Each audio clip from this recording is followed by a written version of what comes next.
napakasarap nito mga kaidol. Ayan.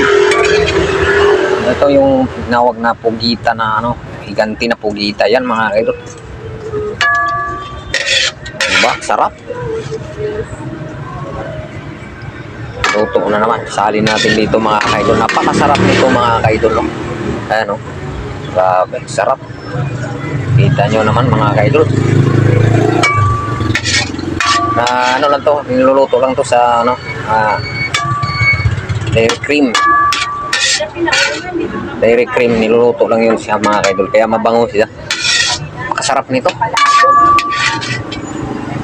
Dairy cream. O diba?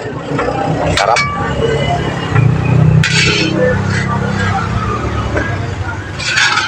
Yung sauce niya, ito yung nagpapalasa sa kanya yung sauce.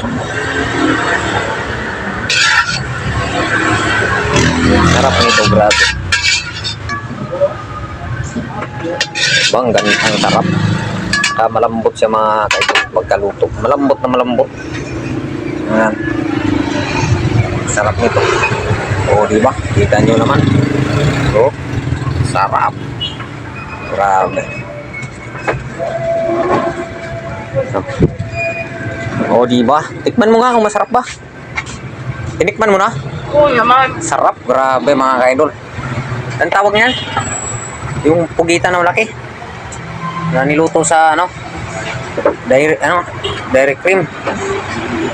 O diba? Sarap. Butter squid. Butter. Squid butter. I want butters. Butter, pusit, butter. Mga kaidol, no? Grabe, sulit. O diba mga kaidol? Siyempre mga kaidol, mayroon na naman tayong lulutuin ngayong araw habang hindi pa dumadating ang ating cooker.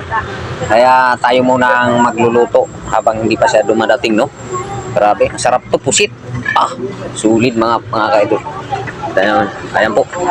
For next video today, magandang umaga po sa ating lahat, Luzon, Visayas at Mindanao. Ayan, grabe.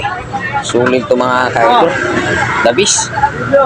Luluto na naman tayo ngayong araw habang hindi pa dumadating ang ating tagaluto mga kaidol. Diba? Siyempre mga kaidol, mayroon tayong sasabawan dito na ulo ng pink salmon. Gagawin po natin to ng sinigang miso. Sarap. Sa mga mahilig kumakain yan ng ulo ng pink salmon, alam kong paborito to sa karamihan, no? Madalas kasi dito nabibili yan mga kaibigan. Kaya sabawan po natin yan. O diba? Sulit. Ako mga kaidol. O diba mga kaidol kong minamahal.